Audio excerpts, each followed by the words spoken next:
네, 안녕하세요. 웨비나 시청자 여러분. 저는 오토데스크 총판 SCK 김혜림입니다.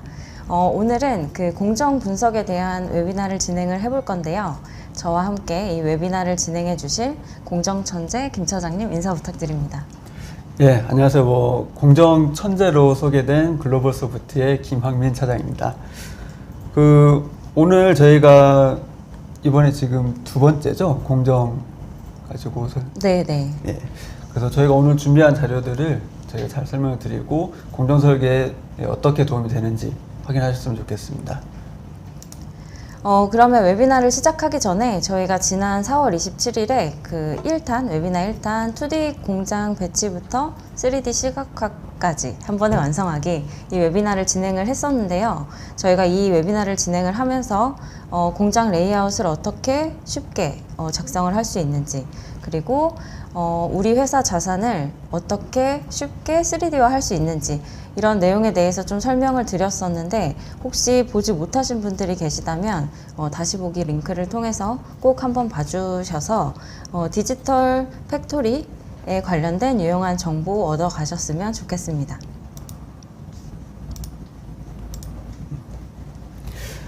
예, 지금 화면을 보시면은 그 영화 기생충의 명 대사이죠.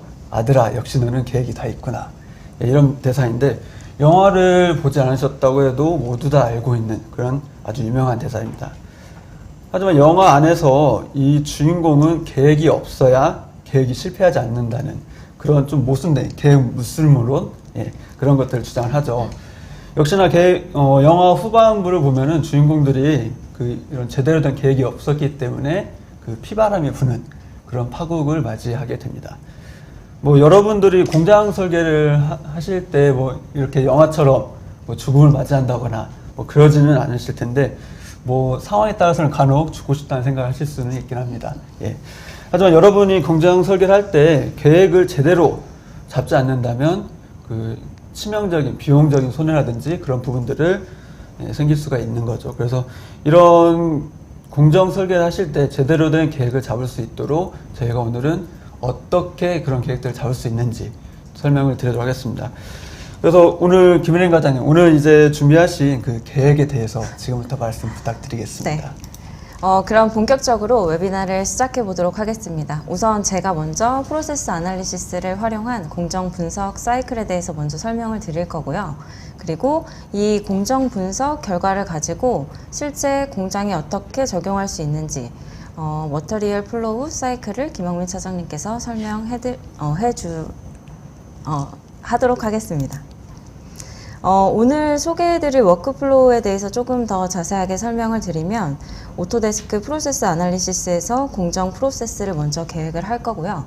그리고 오토캐드 아키텍처에서 그 데이터를 활용해서 공장의 전력량이나 효율성 이런 것들을 검토를 하고, 최종적으로 2D 공장 데이터를 3D화 하는데 어떻게 진행할 수 있는지 이렇게 설명을 드릴 예정입니다.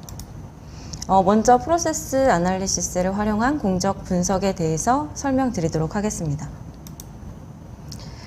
공정 분석에 대해서 먼저 조금 간략하게 설명을 드리면, 우리가 공장을 새로 계획을 하고 리모델링 하거나 확장을 할 때 제품이 어떤 경로로 처리가 되는지 이 발생 순서에 따라서 분석하는 게 필요하거든요.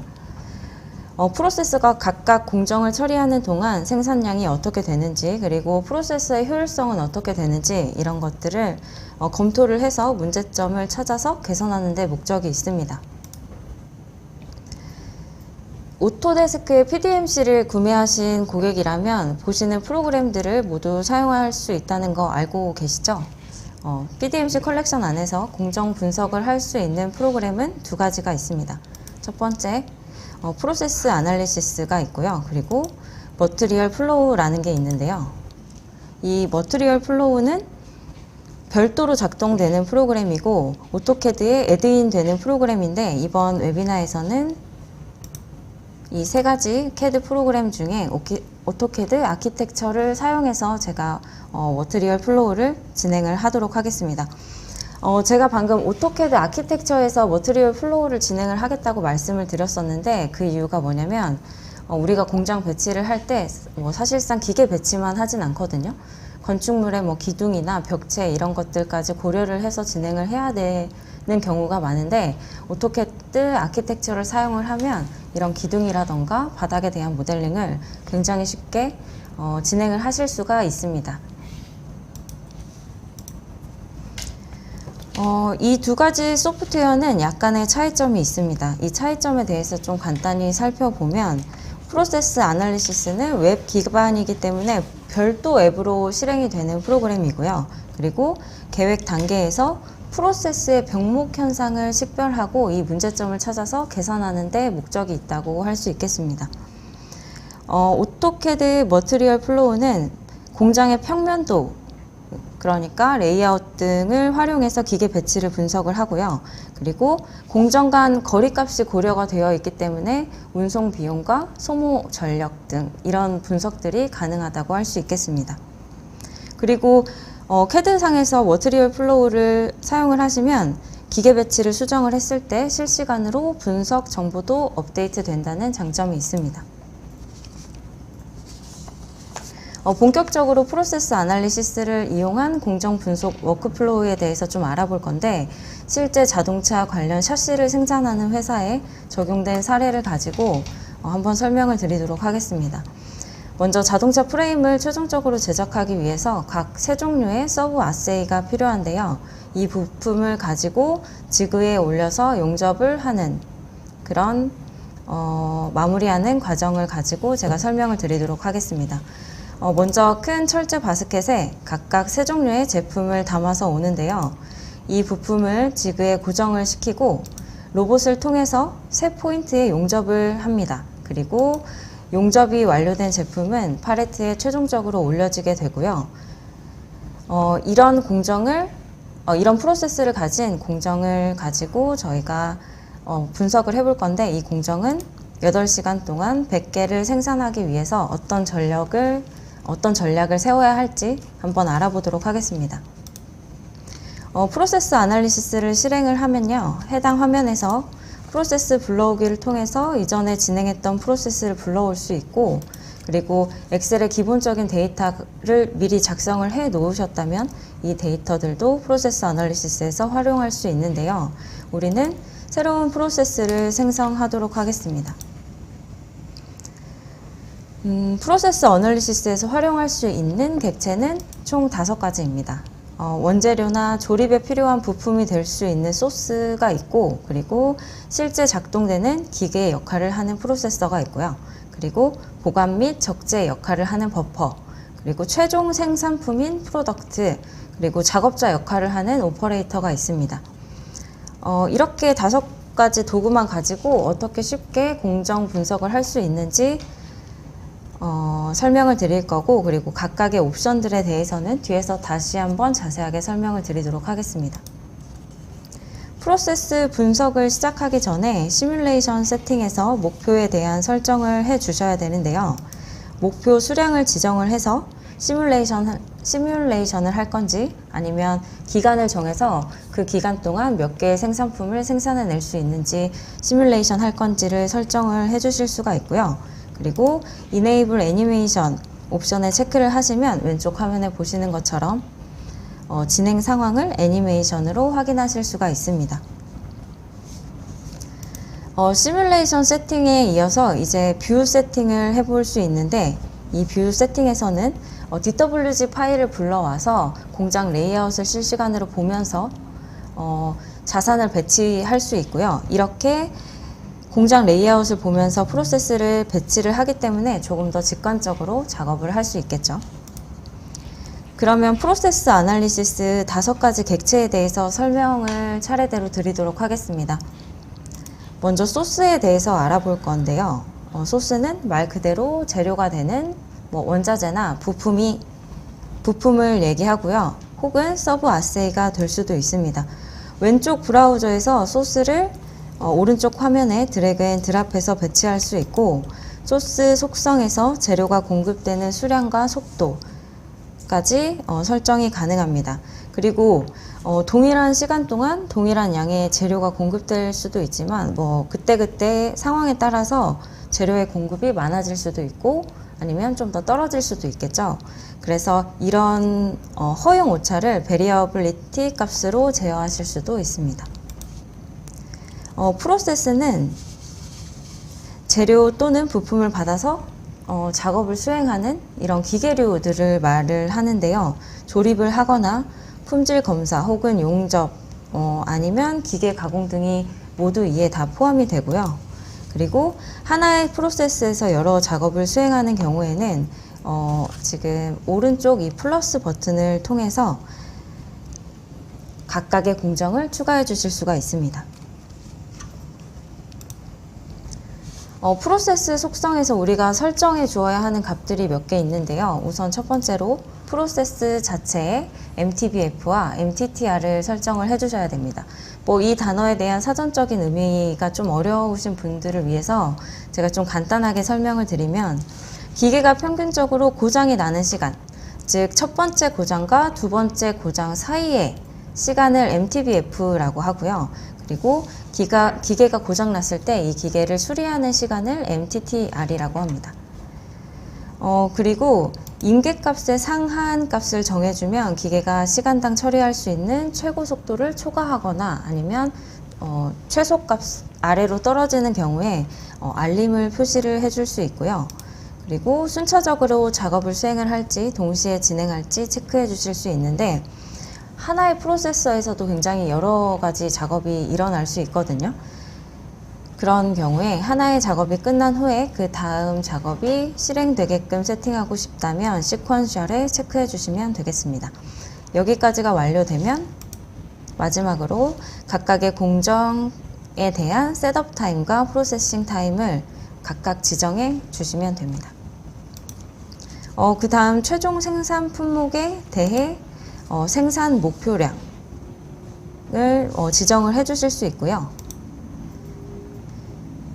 그리고 커넥터를 연결을 해 주셔야 되는데 각 공정을 연결하는 커넥터를 연결을 해서 각 공정 사이에 재료가 이동하는데 뭐 운송 시간이 얼마나 걸리는지 이런 것들을 지정해 주실 수가 있습니다. 이렇게 모든 작업이 완료가 되셨으면 작업 공간 하단에서 시뮬레이션을 진행하실 수가 있고요. 그리고 아래쪽에 이 슬라이드 바를 통해서 시뮬레이션 속도를 조절하실 수가 있겠습니다.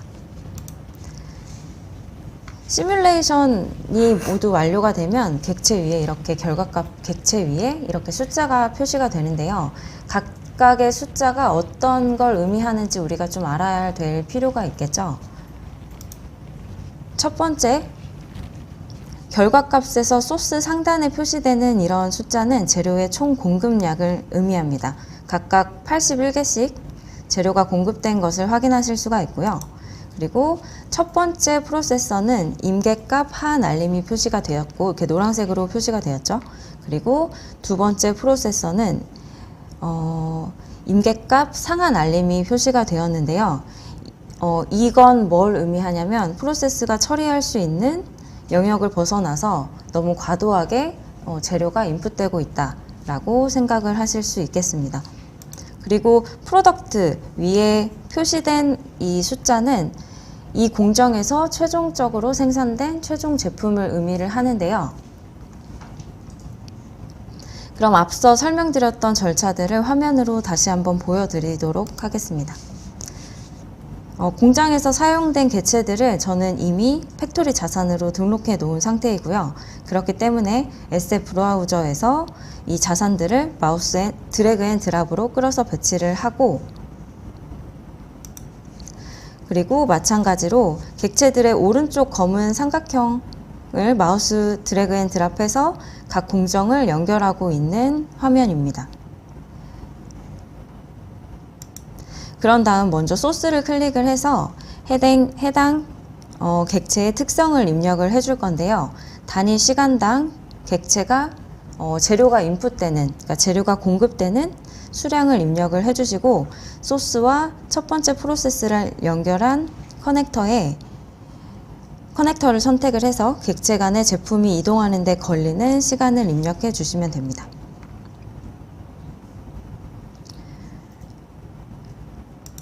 마찬가지로 프로세스를 클릭을 해서 앞서 말씀드렸던 프로세서의 MTBF와 MTTR 값을 입력을 해주는데, 이 값은 보통 기계의 데이터 시트에서도 확인을 하실 수 있겠죠.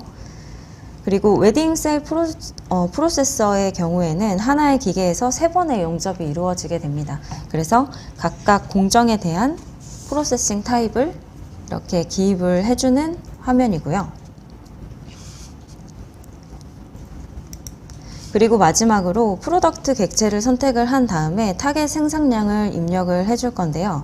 저는 타겟 생산량을 100으로 입력을 해 주었고, 그리고 시뮬레이션 세팅에서 프로세싱 시간을 8시간으로 세팅을 해 주도록 하겠습니다. 이렇게 지정을 해주면 8시간 동안 이 공정에서 몇 개의 생산품을 생산해낼 수 있는지 저희가 분석할 수 있게 됩니다. 이렇게 모든 세팅이 다 이렇게 모든 세팅이 다 끝난 후에 상단 프로세스 아날리시스 하단의 이 재생 버튼을 통해서 시뮬레이션을 진행을 해 주실 수가 있는데요. 지금 화면에 보시는 것처럼 웰딩 셀 프로세서의 인계값 상한 경고가 뜬 걸 확인하실 수가 있고요. 그리고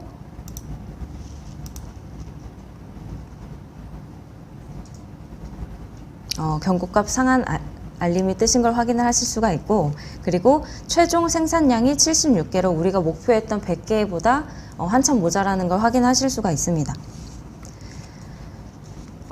그러면 두 번째 프로세서에서 우리가 인계 최대값 초과라는 알림이 발생을 했었고요. 그리고 프로덕트 최종 수량에서 우리가 목표 생산량으로 잡았던 100개보다 모자라게 76개 정도가 생산된 걸 보실 수가 있는데요.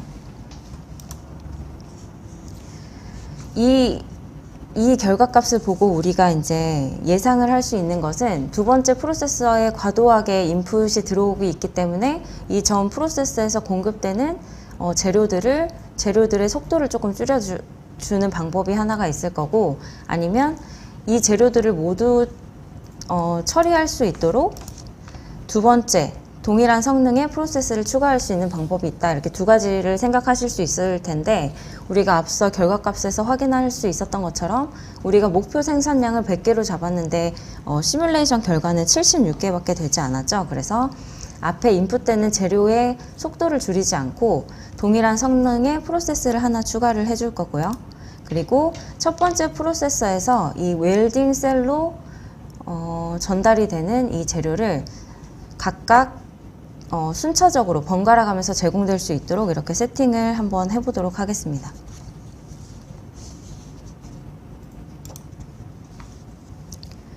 이렇게 세팅된 상태로 다시 시뮬레이션을 한번 돌려볼 건데요. 시뮬레이션이 모두 돌아간 상태이고, 여기서 한번 결과값을 확인을 해보면 임계값 초과 알림이 발생을 했던 웰딩 셀 프로세서에 알림이 없어진 걸 확인하실 수가 있죠. 프로세스가 허용할 수 있는 범위 내에서 이 작업들이 모두 이루어졌다는 것을 의미를 하고요. 그리고 최종적으로 생산된 제품 수량을 살펴보니까 115개로 우리가 목표로 삼았던 이 제품 수량보다 더 많이 생산된 것을 확인하실 수가 있습니다. 이렇게 프로세스 어널리시스를 통해서 우리 공장의 생산 밸런스를 조절함으로써 전략적으로 투자를 할 수 있게 되고 비용을 절감할 수 있다는 장점이 있습니다. 그리고 도출된 결과값을 보고서로 생성할 수 있는데요. 보고서는 프로세스 모델에서 비효율적이거나 아니면 혹은 잠재적 문제를 식별하는 데 도움이 되는 결과 데이터를 시각적으로 보여주게 됩니다. 이 보고서를 통해서 기간당 생산 정보 혹은 프로세서의 유효 시간을 판단을 하실 수가 있고, 프로세서의 효율성 및 가동 중지 시간도 확인하실 수가 있습니다. 공정 분석과 그리고 보고서 생성이 모두 완료가 되었다면 데이터를 익스포트 하는 작업이 필요하겠죠. 추가 분석을 하기 위해서 프로세스 모델 및 자산을 엑셀과 DWG 파일로 내보내실 수가 있습니다. 그럼 이 데이터를 오토캐드에서 어떻게 활용할 수 있는지 저의 시간에 이어서 김학민 차장님이 이어서 설명을 해드리도록 하겠습니다. 예, 계속 제가 이제 설명을 좀 드릴 건데, 우선 우리 김혜린 과장님 그 MTBF, MTTR, MTTF, 예, 좋은 말씀 잘 들었습니다. 예전 학창 시절 때 그 원수를 다시 만난 듯한 예, 그런 기분으로 좋았습니다. 예, 그럼 지금까지 좀 어려운 지금은 제가 좀 직관적이고 그다음에 실제로 공장에 어떻게 이런 계획들이 배치가 되어지는지 그 부분을 설명드리겠습니다. 네, 전체적인 워크플로우를 한번 좀 더 다시 살펴보겠는데 처음에 프로세스 어널리시스에서 분석한 데이터를 오토캐드에서 가져와서 사용할 수 있습니다. 그리고 그거를 이제 인벤터로 2D to 3D 싱크로 해가지고 동작시킬 수가 있고 이런 전체적인 3D 데이터들을 나비스웍에서 전부 다 프로젝트를 관리를 할 수 있는 그런 워크플로우를 PDMC 안에서 활용하실 수가 있습니다. 우선 프로세스 어널리시스가 이런 분석한 그런 데이터들인데 이런 데이터들을 실제로 DWG, 오토캐드 도면이죠. 그 도면을 오토캐드에서 불러와서 사용할 수가 있습니다. 그래서 프로세스 어널리시스, 그 다음에 오토캐드, 인벤터, 나비스웍 이렇게 4개 제품을 PDMC 안에 워크플로우로 재활용하실 수가 있고 실제로 DWG 파일을 어떻게 활용하는지 설명드리겠습니다. 공정 분석 데이터를 공정 설계에 적용하기 위해서 복잡한 절차가 아니고 간단한 절차로 활용하실 수가 있는데 프로세스 어널리시스에서 뭐 시뮬레이트 리포트라든지 그 다음에 시뮬레이트 데이터, 엑셀 파일이죠. 이런 식으로 내보낸 것들, 그 다음에 마지막으로 오토캐드, DWG로 내보낼 수가 있습니다. 이렇게 오토캐드로 내보낸 파일을 그대로 임포트해서 캐드에서 불러와서 배치를 시킬 수가 있고 이러한 데이터들을 배치를 시킬 때는 이미 그 프로세스 어널리시스에서 배치를 할 때 팩토리 에셋이라는 그러니까 2D와 3D 데이터를 모두 포함하는 데이터를 가지고 있습니다. 그래서 그 데이터들을 오토캐드나 인벤터나 나비스웍에서 바로 불러와서 활용하실 수가 있습니다. 그리고 분석이라고 하면은 그 장비 간의 이송 거리라든지 그 다음에 배치, 그러니까 간섭에 영향을 받는 위치 배치까지는 다 수행을 할 수는 없거든요. 그래서 그런 수행들을 오토캐드에서 진행하셔야 되고 이런 공정 흐름, 재료 흐름에 대한 분석을 진행을 하고 그런 위치 최적화를 오토캐드 안에서 실행하실 수가 있습니다.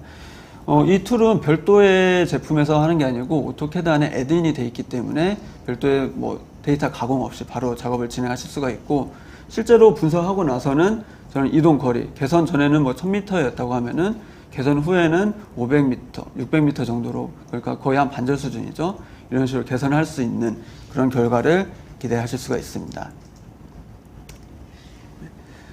그리고 이런 재료 흐름 분석을 할 때는 여러 가지 설정들을 하실 수가 있는데 우리나라에서 친숙하게 사용하는 미터라든지 그 다음에 이동 속도, 미터 퍼 세크죠. 이런 이동 속도, 그 다음에 그 제품의 방향 이런 것들을 수행할 수가 있습니다. 그리고 이런 것들을 지정을 하실 때 그 이송도 사람이 할 것인지 로봇이 할 것인지 아니면 컨베이어 할 것인지 이런 세팅들까지 모두 다 지정하실 수가 있습니다. 그리고 지금 화면에 보시는 거는 스테이션이라고 하는데 그 장비를 어떤 작업을 하는지 지정할 수가 있습니다. 지정하실 때 이 장비의 원가, 그러니까 배치 비용이라든지 아니면 가동률, 그 다음에 에너지를 얼마나 소모하는지 이런 값들을 실질적으로 작업자가 모두 다 지정할 수가 있고 그 작업의 타입, 그러니까 용접인지 아니면 조립하는 과정인지 그런 것들도 모두 지정할 수가 있습니다. 그리고 이렇게 분석을 한, 그러니까 최적화를 한 자료들은 뭐 시각적인 것도 당연히 필요하겠지만 엑셀 데이터로 해가지고 실제로 얼마나 개선이 되는지 그런 리포트 자료들도 뽑아내서 기획 자료로 활용할 수가 있겠습니다. 그래서 실제로 구동이 되는 작업을 하는 영상을 좀 보여드릴 건데 지금은 프로세스 어널리시스에서 익스포트를 하는 그런 과정입니다. 익스포트를 하실 때 지금 타입을 선택을 하는데 엑셀 파일로 기본으로 되어 있고 오토캐드, DWG 파일로 타입을 지정할 수가 있습니다. 그래서 캐드 파일로 지정을 하고 웰딩 셀이라는 파일을 해서 CAD 도면을 내보내 보도록 하겠습니다. 이렇게 내보낸 도면을 DWG 도면이라고 하면 오토캐드에서 바로 활용할 수가 있겠죠. 그래서 지금 보시는 화면은 전체 공장 화면인데, 저기에 방금 내보냈던 오토캐드 도면을 불러와서 넣어 보도록 하겠습니다. 지금 보시는 배치는 아직 위치 값들은 제대로 잡혀 있지 않은 그런 화면입니다. 그래서 제가 지금부터 재료 흐름 분석을 위해서 몇 가지 설정을 좀 해봤습니다. 스테이션과 제품, 어떤 제품을 만들지, 그 다음에 운송이 어떻게 되는지, 그 결과물들을 확인할 수 있는 메뉴가 팩토리 기능에 모두 포함이 되어 있습니다. 그리고 옵션을 한번 살펴보면은, 옵션에 보시면은 팩토리 쪽, 그러니까 재료 흐름 분석에 대한 설정들을 기본적으로 잡아줄 수가 있습니다. 팩토리 메뉴에 보시면은 지금 좌측에 보시는 문서 설정에서 지금 피트로 되어 있죠. 피트는 영국식, 그러니까 미국이라든지 영국 그런 쪽에 사용하는 메뉴인데, 이제는 제가 자주 사용하는 밀리미터라든지 미터법으로 바꿔줄 수가 있습니다. 운송 기본값을 보시면 운송 속도도 지금 장비에 따라서 컨베이어라든지 사람이라든지 그런 것들에 따라서 모두 다 지정이 되어 있는데, 이런 것들도 미터 퍼 세크, 우리나라에서 주로 사용하는 형식으로 바꿔줄 수가 있겠습니다. 그리고 컨베이어 같은 경우는 거의 단방향으로 처리하기 때문에 기본값을 저는 단방향으로 지정했습니다. 작업 기본값들도 보면은 장비가 처음 배치를 할 때 어떤 식으로 어떤 작업 유형을 가지고 배치할지도 기본값을 지정할 수가 있고, 그다음에 스테이션 기본값을 보면은 여기에 보면은 에너지 소모량도 줄 퍼 세크, 저희가 주로 익숙하게 사용하는 그런 소모량 단위로 바꿀 수가 있습니다. 그리고 설치 원가를 보면은 제가 이 장비가 처음 들어갈 때 얼마의 비용이 들어가는지 그런 것들도 지정할 수가 있습니다. 이런 기본적인 설정들을 지정을 하고 나면은 실제로 분석 작업을, 최적화 작업을 진행할 수가 있습니다. 스테이션을 지정을 하는 것은 이 장비가 어떤 역할을 하는지 그 형태들을 지정할 수가 있습니다. 그리고 재료가 흘러가는 기준점들을, 포인트를 잡아줄 수가 있습니다. 지금 스테이션으로 하나 추가했었던 것들을 계속해서 장비들을 추가해 나갈 수가 있고, 지금 보시면은 좌측에 스테이션이라고 되어 있는데, 이 부분들은 아까 프로세스 어널리시스에서 지정했던 이론과 동일하게 작업을 해 주었습니다. 그래서 처음에는 비어있는 장비라든지 그 다음에 이 장비가 어떤 역할을 하는지 그 이름들을 지정해 줬습니다. 비어있는 조립대와 그 다음에 그 웰딩 셀, 그러니까 웰딩을 하는 어셈블리를 1번과 2번 지정을 해줬는데, 웰딩 셀이라고 하면은 아까 보여드렸던 PA 쪽에서 사용했었던 중간에 한 개를 두 개로 늘렸던 그 웰딩 장비입니다. 용접을 했던 장비입니다. 그리고 마지막으로 이것들을 패키지하는 클램핑 도구도 제가 지정을 해 주었었고, 그 다음에 마지막으로 패키지가 끝나는 작업 종료가 되는 팔레트까지 모두 지정을 해줬습니다.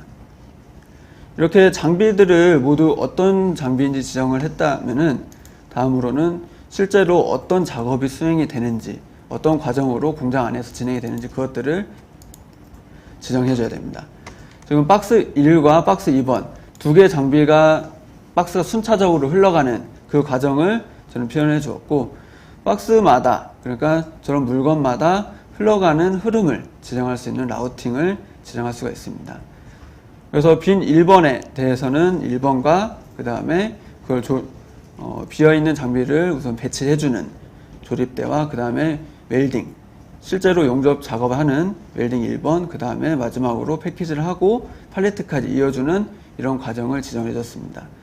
그리고 박스가 아까 두 개였었죠. 그래서 두 번째 작업도 동일한 방식으로 처음 시작하는 지점과 그 다음에 이걸 준비하는 조립대, 그 다음에 두 번째 용접대를 지정을 해주고, 그 다음에 마지막으로 이거를 조립하는 작업대와 마지막 결과물을 쌓을 수 있는 팔레트까지 지정을 해줬습니다.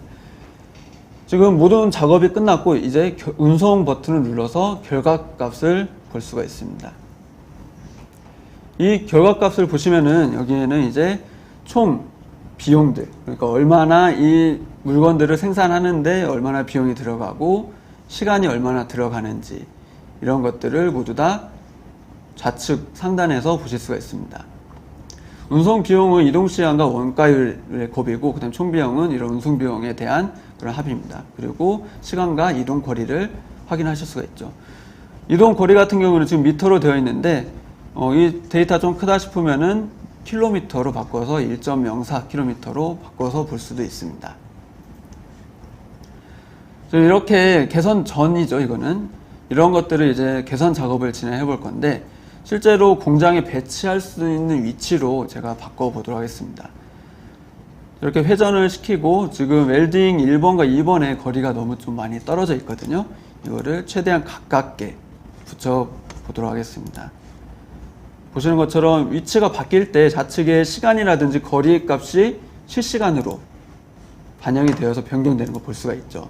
그래서 최적의 위치가 어디인지 마우스로 이동을 해보면서 작업자가 지정할 수가 있습니다. 지금 보시면은 이동 거리와 시간이 계속해서 변경이 되고, 지금 원하는 위치로 제가 팔레트를 지정하고 있습니다. 그리고 시작 부분에 대해서도 최대한 가까운 위치로 작업하는 위치별로 거리가 가깝도록 위치를 바꿔주고 있습니다. 이런 식으로 위치를 바꿀 때 이게 뭐 특별한 기능이 있는 게 아니고, 오토캐드에서 활용하는 뭐 회전이라든지 무브 명령어를 사용해서 원래 하시던 작업 그대로, 레이아웃 잡을 때 쓰던 방식 그대로 작업하실 수가 있습니다. 실제로 개선 전, 그러니까 1.2km, 1km 이상 이동되던 거리가 600m 이하로 좀 거의 반절 이상, 반절 정도 개선이 되는 걸 확인하실 수가 있습니다. 그리고 이렇게 모두 개선 작업을 한 이런 데이터들은 제가 전체적으로 살펴보고, 이 데이터를 이제 보고서를 만들어 보도록 하겠습니다. 보고서를 만들기 전에 이 장비들에 대한 특성 값들을 한번 확인해 볼 수가 있는데, 재료 흐름 객체를 보시면은 이 장비에 대한 방식, 아까 옵션에서 지정했던 것들 있죠. 그런 것들을 장비별로, 스테이션별로 지정할 수가 있습니다. 실제로 사람이 운송하던 것들을 컨베이어로 운송하게 되면 이동 속도도 더 빨라지게 되고, 그 다음에 운송 시간이죠. 전체 시간도 줄어드는 걸 확인할 수가 있습니다. 이런 식으로 웰딩 작업을 하는 그 작업 때도 실제로 보면은 작업 유형이 조립으로 되어 있는데, 이 부분을 용접으로 바꿔주도록 하겠습니다. 용접으로 바꿔주면은 용접할 때 적용되는 그 시간이라든지 그런 것들도 자동으로 반영이 되어집니다. 그리고 이 부분도 사람이 하던 작업을 컨베이어가 바꾸는 조건으로 제가 지정을 해 주었습니다. 그리고 방향도 단방향으로 지정이 되어 있고요. 이런 식으로 장비들의 그 작업 유형이라든지 이송 방식에 대해서 모두 다 지정을 해줄 수가 있겠습니다. 그리고 이렇게 완료가 된 데이터들은, 분석이 완료가 된 데이터죠. 최적화된 데이터들은 보고서를 생성할 수가 있는데, 이 보고서는 여러분들이 자주 사용하는 엑셀 파일로 바로 출력을 할 수가 있습니다. 엑셀 파일로 출력한 데이터는 지금 제가 출력을 하고 있는데, 보시면은 이 장비별로 설치 원가율이라든지 에너지 소모량, 그 다음에 이동 거리, 이런 것들을 모두 엑셀 시트에서 확인하실 수가 있습니다. 그리고 최적화 결과도 보고서로 바로 활용할 수 있게끔 모든 데이터들을 포함된 엑셀 문서가 생성이 되어집니다. 보시는 것처럼 운송 시간이라든지 총 에너지 소모량, 그 다음에 운송 비용에 대한 그런 것들을 모두 다 엑셀 표에서 확인하실 수가 있습니다. 그러면 이렇게 분석한 데이터들, 그러니까 도면 자체에서 분석을 해서 개선한 그 도면을 이제는 실제 배치에 어떻게 적용하는지 살펴보도록 하겠습니다. 캐드에서 지금 분석을 전부 다 마쳤고 개선까지 완료를 했습니다. 그 다음에는 이 부분은 이제 실제 공장에 배치를 하실 수가 있는 거죠. 이 배치를 할 때는 주변 간섭이라든지 그런 것들을 실제로 이제 고려해서 배치를 할 수가 있겠습니다. 그리고 그 다음에는 2D로 되어 있는 데이터들을 버튼 클릭 한 번으로 3D 데이터 동기화해서 실제로 평면이 아닌 높이값까지 계산된 그런 간섭까지 확인하실 수가 있습니다.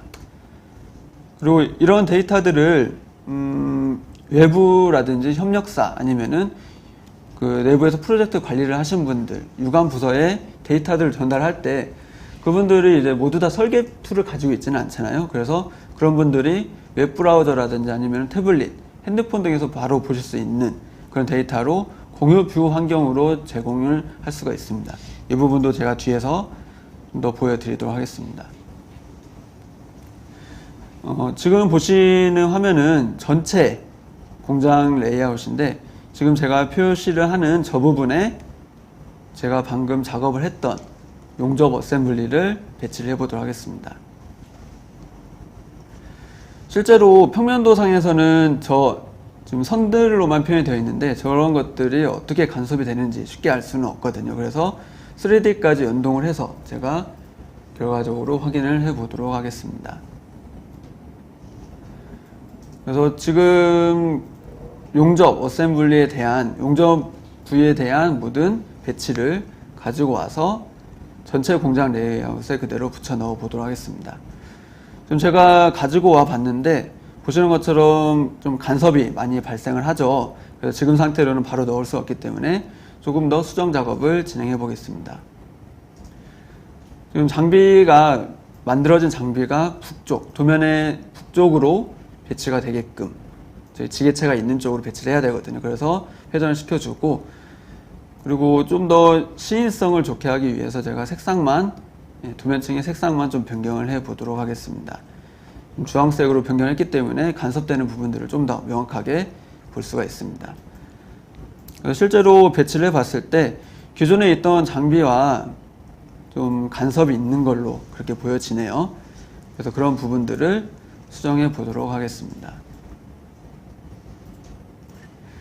지금 저쪽 좌측 하단에 보시면은 기존 장비가 있는데 저 부분을 그대로 간단하게 바로 이동시켜서 다른 부분으로 보내봤고 그 다음에 작업 시작하는 부분이 아래쪽 장비들과 너무 가깝게 근접해서 붙어있기 때문에 이 부분도 조금 왼쪽 상단으로 위치를 바꿔보도록 하겠습니다. 이런 식으로 위치를 바꿀 때 최대한 가깝게 배치를 해주는 게 작업 효율에 조금 더 도움이 될 겁니다. 그리고 마지막 팔레트도 지금 장비 밖으로 그 공장 밖으로 지금 나가 있죠. 저 부분도 공장 내부 그리고 지게차가 그 접근하기 쉽도록 최적의 위치를 잡아서 위치를 바꿔 보겠습니다. 그리고 아까 재료 흐름 분석에서 잡았던 그 위치는 크게 벗어나지 않는 정도에서 제가 배치를 잡아 봤습니다. 이렇게 작업을 했을 때 이 부분을 팩토리 에셋의 워크플로우에서 바로 인벤터로 보낼 수가 있는데 실제로 인벤터로 보냈을 때는 3D 그러니까 Z값까지 모두 다 확인할 수 있는 그런 장점을 가져올 수가 있습니다. 지금 배치 업데이트를 하고 있는데 지금 아까 말씀드렸던 것처럼 팩토리 에셋에는 2D 데이터와 3D 데이터를 모두 다 포함하고 있기 때문에 2D에서 배치를 했던 내용들이 3D로 적용이 되는 걸 확인하실 수가 있습니다. 그래서 방금 제가 배치했던 내용들이 3D로 모두 다 올라오는 걸 확인할 수가 있습니다. 그래서 2D 평면도에서 보시는 지금 화면이죠. 이런 화면에서는 지금 위에 배관들이 지금 장비와 간섭이 되는 건지 그런 것들을 확인하기가 쉽지가 않았거든요. 근데 지금 보시는 것처럼 높이값에서 간섭이 없는 거를 확인할 수가 있습니다. 제가 아까 작업을 컨베이어 타입으로 모두 다 지정했었는데 실제로 컨베이어를 배치를 해보도록 하겠습니다. 지금 장비가 처음 시작하는 부분에서 용접부로 2개로 분기가 되어지죠. 그 분기되는 컨베이어를 모두 다 배치를 해보도록 하겠습니다. 실제로 3D 상태에서 이 컨베이어를 배치를 할 때 저런 스냅 위치죠. 들어가는 부분과 나가는 부분이 스냅으로 붙어가지고 자석처럼 마그네틱처럼 배치가 되는 거 볼 수가 있습니다. 그리고 이렇게 배치를 하실 때는 옆에 있는 파트들 그러니까 기존에 배치했던 파트들과 연관돼서 길이값이라든지 폭 모두 다 수정이 돼서 모두 다 배치가 되어집니다. 그래서 시작 부분만 특성을 지정해두면은 연관되는 파트들은 따로 수정을 하지 않더라도 자동으로 규격이 맞춰지는 것을 확인할 수가 있습니다. 제가 총 4개의 길을 컨베이어로 지금 배치를 하고 있는데, 이런 식으로 배치를 할 때 길이값이 조금 맞지 않는, 그러니까 지금 마지막 저 부분 있죠. 마지막 작업대와 지금 컨베이어 거리가 좀 멀어서 좀 수정을 하고 싶은 그런 위치가 있습니다. 이렇게 배치를 할 때는 팩토리 에셋에는 모두 길이값이라든지 폭, 저런 특성값들이 포함이 되어 있는데, 팩토리 특성에서 저 부분을 수정해 보도록 하겠습니다. 지금 보시면은 우클릭을 하고 팩토리 특성을 제가 보고 있는데, 지금 보시는 것처럼 길이값이라든지 높이값들, 저런 부분들이 기본으로 포함이 되어 있는 거 확인할 수가 있습니다. 지금 2000으로 되어 있는데 저거를 2500으로 수정을 해보도록 하겠습니다. 그러면 500이라는 값이 더 증가되어서 업데이트가 되는 걸 확인하실 수가 있습니다. 전체적으로 제가 배치를 마쳤는데, 이런 것들은 이제 다시 2D 레이아웃과 동기화를 진행할 수가 있습니다. 2D에서 배치를 했던 내용들과 3D로 배치한 내용들을 모두 완벽하게 동기화되는 걸 확인할 수가 있습니다. 지금 화면이 평면도가 모두 다 포함되어 있는 걸 볼 수 있는 그런 화면입니다. 지금 보시는 것처럼 2D에도 배치가 업데이트 되는 걸 확인하실 수가 있고, 지금 보시는 것처럼 오토데스크의 PDMC에는 프로세스 어널리시스, 오토캐드, 그 다음에 인벤터, 이런 다양한 제품들을 넘나들면서 활용할 수 있는 워크플로우가 기본으로 모두 다 제공이 되어집니다. 지금 보시는 것처럼 3D에서 작업한 내용들이 오토캐드 2D에서 그대로 배치가 되는 걸 확인하실 수가 있습니다. 그리고 이런 데이터들을 설계자의 의도를 유관부서라든지 관계자들한테 전달할 때 유용하게 쓸 수 있는 그런 공유 뷰라는 기능을 오토데스크 제품 거의 모든 솔루션에서 확인하실 수가 있는데, 이런 공장 배치를 할 때 로봇이 그 회전 반경이 있죠. 회전 반경과 다른 배관이라든지 기둥, 그런 부분들이 간섭이 있는지 그런 것들을 확인하는 건 매우 중요한 그런 작업입니다. 그래서 이런 건축 데이터들을 레빗이라든지 그런 레빗에서 작업한 데이터들을 인벤터에서 불러와서 확인하실 수가 있고, 이렇게 불러왔을 때 저 로봇의 회전 반경, 저 원형으로 보이는 부분이죠. 저런 부분들과 간섭이 있는지 육안으로 좀 확인할 수가 있습니다. 그래서 이런 부분들을 모두 다 관리를 하는 분에게 이제 전달을 해줘야 되는데, 이런 전달을 할 때 공유 뷰를 저희가 사용할 수가 있겠습니다. 전체적으로 이런 부분들을 전체 3D 공장에 대한 데이터를 가지고 왔고, 이거를 공유 뷰로 바로 넘길 수가 있겠습니다.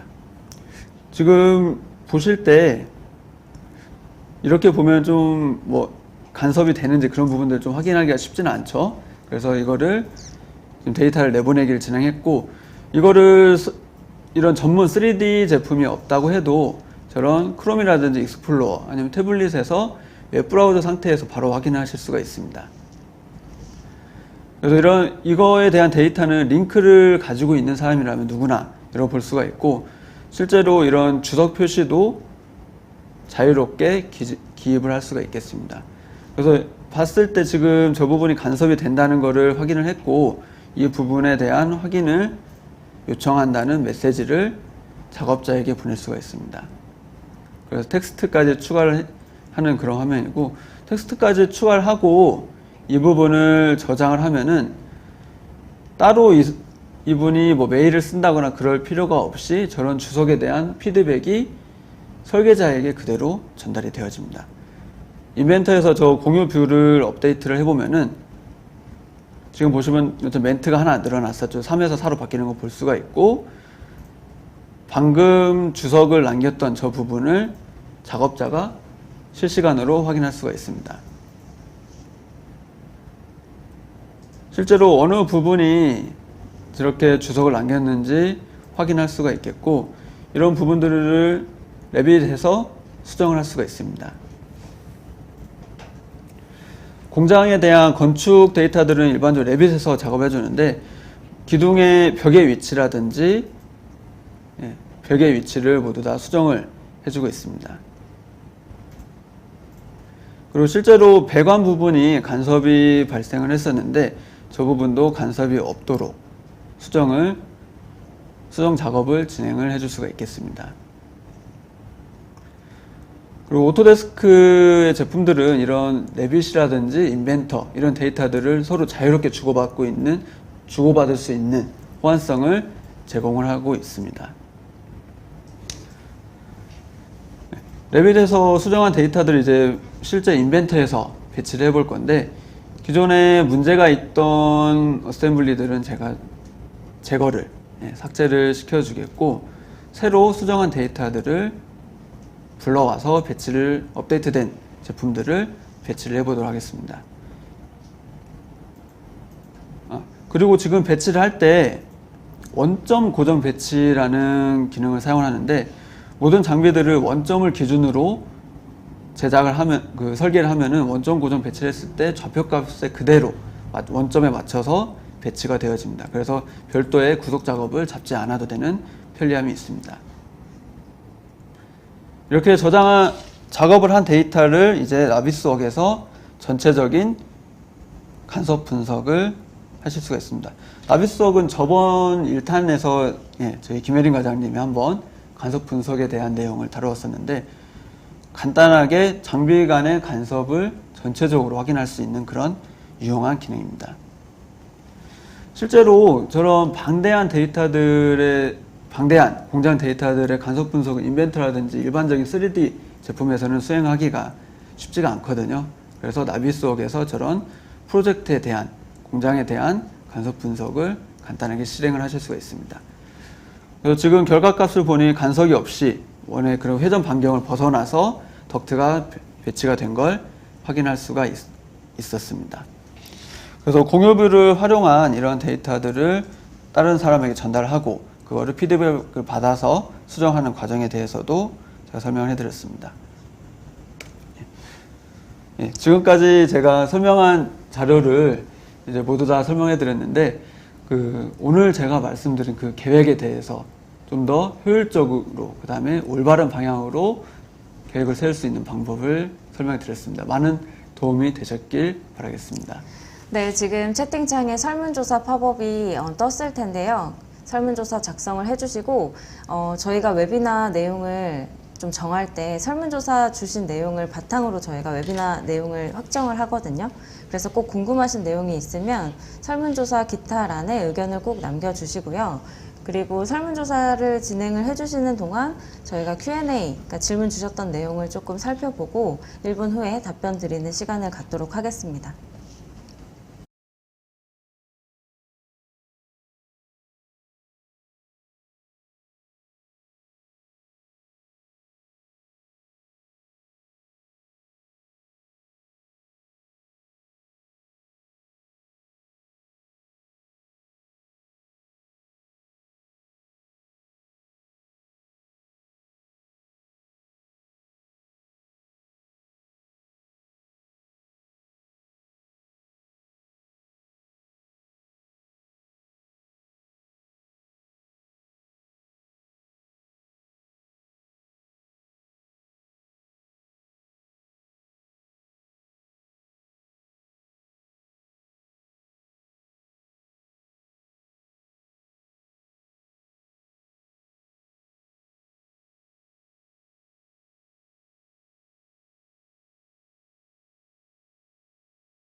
네, 저희가 올려주신 질문들을 조금 살펴봤는데요. 먼저 이종우님께서 2D에서 3D로 변경하고 싶을 때 어떻게 처리가 되고 문제는 없는지 질문 주셨습니다. 예, 그 2D 데이터가 자동으로 3D로 바로 전환이 되지는 않고 팩토리 에셋이라는 그 팩토리 쪽에 사용하는 자산을 만들 수가 있습니다. 이 자산을 만들 때는 3D로 간단하게 그 모델링을 하고 그거를 평면 데이터까지 에셋으로 변환이 되고 그거를 배치시키면은 2D와 3D 모두 다 연동이 되어집니다. 그 기존에 3D로 모델링된 어셈블리가 있다고 하면 그거는 단순화라든지 형상 단순화죠. 예, 그런 작업을 해서 3D 모델링과 그 다음에 2D 평면도를 배치를 시킬 수가 있겠습니다. 그리고 추가로 좀 말씀을 드리면 만약에 우리 회사에서 설계한 기계류가 아니라 어디서 뭐 사오는 구매품일 수 있잖아요. 그 업체에서 제공하는 3D나 뭐 3D CAD의 중립 포맷 데이터가 있다면 이런 중립 포맷들도 모두 팩토리 자산으로 등록이 가능합니다. 그리고 한 가지만 더 답변을 드릴 텐데 3D 김승준님께서 질문을 해주셨는데 3D 적용 시 데이터 용량은 2D와 차이가 많이 나는지요? 라고 질문해 주셨거든요. 우선 말씀드리면은 3D가 2D보다 데이터가 조금 더 크기는 하죠. 그런데 뭐 불러오기 힘들다거나 그럴 정도로 크지는 않고 그리고 이런 데이터들을 인벤터에서 불러올 때 세부 수준 그러니까 억제라든지 뷰 같은 것들을 대용량 어셈블리를 핸들링 할 수 있는 그런 기능들이 포함이 되어 있기 때문에 그런 것들을 활용해서 좀 심플하게 작은 용량으로 핸들링 할 수가 있습니다. 그리고 이런 3D 데이터들은 나비스웍스로 보낼 때 나비스웍스는 이런 외형 데이터들을 가지고 핸들링 하는 거기 때문에 용량이 거의 CAD와 별로 차이가 나지 않는 수준의 용량 데이터로 핸들링을 하실 수가 있습니다. 그리고 추가적으로 조금 설명을 드리면 2D와 3D 데이터 용량 차이가 아무래도 날 수밖에 없는데요. 그 이유는 2D에는 없는 객체의 속성 값들이 모두 3D 데이터에는 있기 때문입니다. 그래서 3D 데이터가 아무래도 용량이 좀 클 수밖에 없지만 뭐 앞서 설명해 주셨던 것처럼 뭐 오토데스크, 나비스웍스나 아니면 인벤터에서 형상을 단순화하거나 이런 방법들을 통해서 조금 더 빠른 속도로 작업을 하실 수도 있습니다. 여기까지 질문 주신 내용들에 대해서 답변을 모두 드렸고요. 오늘도 저희 웨비나 끝까지 들어주신 여러분 감사드리고요. 저희는 다음 시간에 더 유용한 내용으로 다시 돌아오도록 하겠습니다. 예, 모두 올바른 계획 잡으시기 바랍니다. 감사합니다. 감사합니다.